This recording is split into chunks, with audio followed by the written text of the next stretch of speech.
Why are you boring? Yeah, I ask myself that frequently.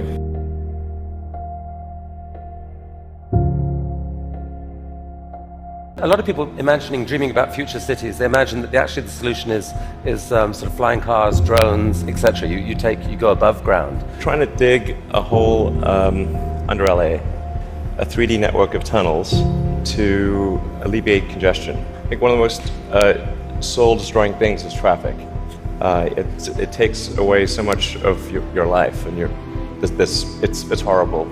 There's no speed limit here, so we're designing this to be able to operate at 200 kilometers an hour, about 200 kilometers an hour, or about 130 miles per hour. There's no real limit to how many levels of tunnel you can have. So you can go much further deep than you can go up. The deepest mines are much deeper than the tallest buildings are tall.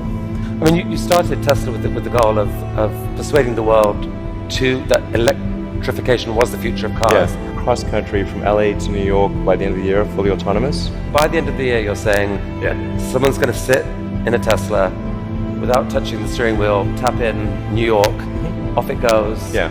Won't have to ever touch the wheel by the end of 2017. We should be able to go from all the way from a parking lot in California to a parking lot in New York. No controls touched at any point during the entire journey. So this is allowing you to dream of this really ambitious idea of sending like many people to Mars in 10 or 20 years time, I guess. Yeah. In the next 20 years. And you've designed this outrageous rocket to do it. Help us understand the scale of this thing. Well, visually, you can see that's person, the thrust equivalent of 120 747s with all engines blazing. This can take a fully loaded 747 with maximum fuel, maximum passengers, maximum cargo on the 747. This can take it as cargo. You presented recently this interplanetary transport system. This is a scene you picture what in 30 years time, 20 years time? 8 to 10 year time frame. Aspirationally, that's our target. Our internal targets are more aggressive, but I think this vehicle seems quite large, and is large by comparison with other rockets. The future spaceships will be truly enormous. Sustainable energy will happen no matter what. If there was no Tesla, it would have to happen out of necessity. It's tautological. If you don't have sustainable energy, it means you have unsustainable energy. Eventually, you'll run out, and the laws of economics will drive civilization towards sustainable energy inevitably.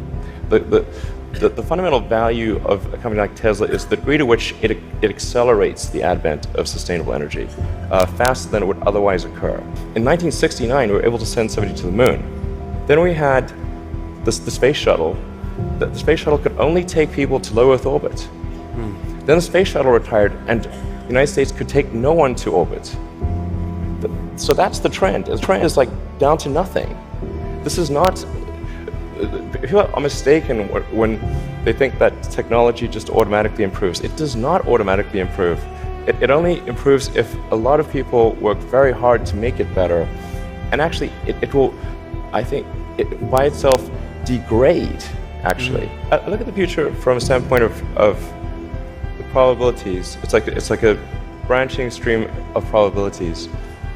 And there are actions that we can take that affect those probabilities, or that accelerate one thing or slow down another thing, introduce something new to the probability stream.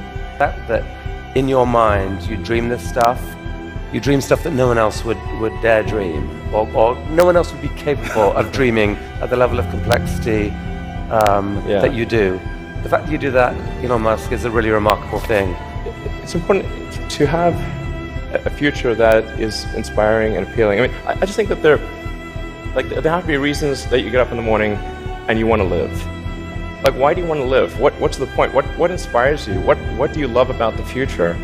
And if we're not out there, if the future does not include being out there among the stars and being a multi-planet species, I find that it's incredibly depressing if that's not the future that we're going to have. I'm not trying to be anyone's savior. That is not the. I'm just trying to think about the future and not be sad. You'll tell me if it ever starts getting genuinely insane, right?